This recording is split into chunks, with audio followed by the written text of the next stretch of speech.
आखिरकार एक सपना साकार हुआ। करोड़ों लोगों की इच्छा, करोड़ों लोगों की आकांक्षा और हर भारतीय का सपना आखिरकार साकार हुआ।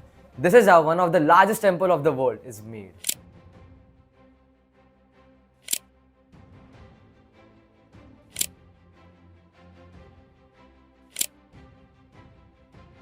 Yes, I am talking about Ram मंदिर। ये मंदिर इंडिया का थर्ड लार्जेस्ट मंदिर है जो अयोध्या में स्थित है। And here are some amazing facts about Ram Mandir. भगवान श्री राम का मंदिर दुनिया का सबसे अद्भुत और अनोखा मंदिर है। The architecture of this temple is insane. Around 4,000 workers were the part of the construction of temple, and 400 workers were just carving the pillars of the temple for 15 days. But एक सवाल मन में आता है, who designed this unique temple? This temple was designed by the Sompara family and the design was made back in 1988. Sompara family is well known for its unimaginable design. उन्होंने अभी तक 100 से भी ज़्यादा मंदिरों का डिज़ाइन तैयार किया है, including the Somnath Jyotirlinga temple. And the most important part of this temple is ये पूरा टेम्पल पिंक स्टोन से बना है. इसमें स्टील का बिल्कुल भी यूज़ नहीं किया है. पर क्यों स्टील को यूज़ नहीं किया है? क्योंकि स्टील को थोड़े टाइम के बाद जंग लग जाता है और स्टील खराब हो जाता है. सो पिंक स्टोन से बनने की वजह से this temple can stand for more than 2000 year. Here are some reasons why it is called one of the largest temple in the world. The length of the temple is around 360 feet. The width of this temple is around 235 feet and the height of this temple is around 161 feet, making this temple incredibly large. भगवान श्री राम के मंदिर में लगभग 400 pillar है जो 3 floor में divide किए गए हैं और मंदिर प्रांगण में लगभग 70,000 भक्त एक टाइम पे रुक सकते हैं, making this one of the largest spiritual and cultural centre. But सबसे इंपॉर्टेंट सवाल, ये मंदिर का बजट कितना है? So the estimate cost of this temple is around 2,000 crores. All these donations are given by the devotees of Lord Ramachandra. Around 5 to 6 crores of devotees around the world have given the donation for the construction of Ram Mandir. So this is clear कि जो भी पैसा आ रहा है, it's not coming from any government reserve or from any particular party. All this fund is coming from the devotee. So if we want to contribute, how can we contribute? We can contribute by applying the teachings of Lord Rama. So as a youth, what we can learn from Ramayana? Here are some practical things which we can understand from the characters of Ramayana, which will help us to reach our own potential. Here are some practical things that we can learn from Lord Ramachandra. Humility over pride. जब भगवान राम को पता चला कि उनको वनवास जाना है, so in that situation or in that circumstances, भगवान राम ने उस सिचुएशन को एक्सेप्ट किया. उन्होंने ये नहीं कहा कि ये गलत है.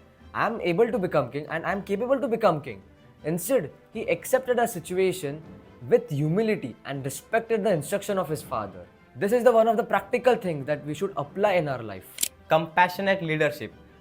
रामायण में जब भगवान राम को पता चला कि उनकी एक भक्त शबरी ने उनके लिए कुछ बैर निकाल के रखे हैं, so in that situation भगवान Ram accepted her offerings with gratitude and showed compassion towards her simple gesture. The art of gratitude. जब राम सेतु बन रहा था, तब जहाँ पे हनुमान जी बड़े बड़े पत्थर ला रहे थे, तब वहाँ पे एक छोटी सी गिलहरी अपने छोटे छोटे हाथों से छोटे छोटे पत्थर ला रही थी. सो भगवान राम ने उस सिचुएशन को देखा और समझा. वहाँ पे भगवान राम ने किसको डिस्क्रिमिनेट नहीं किया. भगवान राम ने दोनों को इक्वली अपना ग्रेटिट्यूड एक्सप्रेस किया और दोनों को इक्वली अप्रिशिएट किया. So that is a thing that we can inculcate in our life. We should always express our gratitude to one who helps us in a little way. So here are some practical things that we can learn from Hanuman ji. Number 1, selfless service.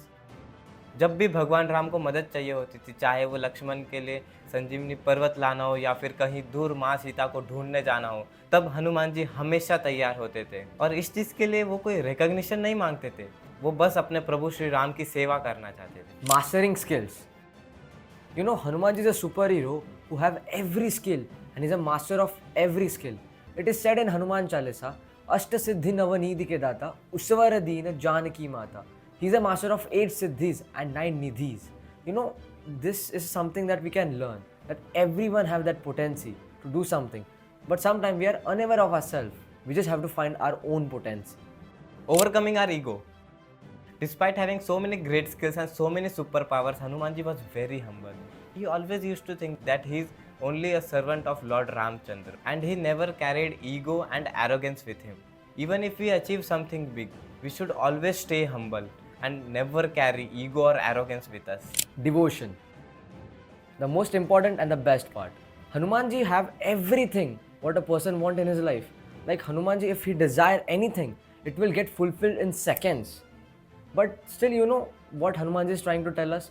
Like, I don't want anything. मुझे कुछ नहीं चाहिए सब में. I just want pure devotional service of Sri Ramachandra. But why? Hanumanji ये सब क्यों बोल रहे हैं? Hanumanji is trying to tell us that the most important thing is doing bhakti in life. Bhakti is the most important thing. If we don't do bhakti in life, our life is incomplete.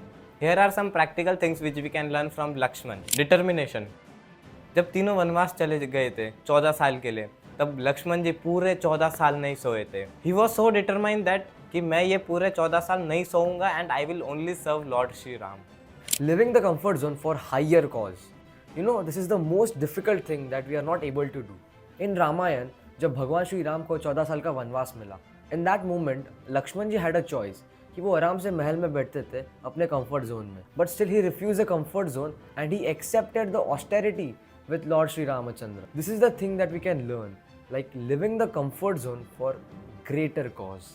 Importance of service. Valmiki Ramayana says that Lakshman means one who has wealth, one who has opulences and one who has prosperity. But मन में एक सवाल आता है कि जब लक्ष्मण जी वनवास गए थे तो ये सब कहाँ था? तो यहाँ पर लक्ष्मण जी हमको एक चीज़ सिखाना चाहते हैं. Every wealth, every prosperity, every opulence is in the service of Lord Ramchandra. Here are some practical things that we can learn from Bharat. Spirit of sacrifice. जब भगवान राम वनवास चले गए और Bharat was chosen to become king, जब भरत को पता चला कि मैं राजा बन गया, he was not happy, he was not feeling good कि भगवान रामचंद्र वनवास चले गए और मुझे राजा बना गया. So he left the entire राज्य for Shri Ram. That is a spirit of sacrifice.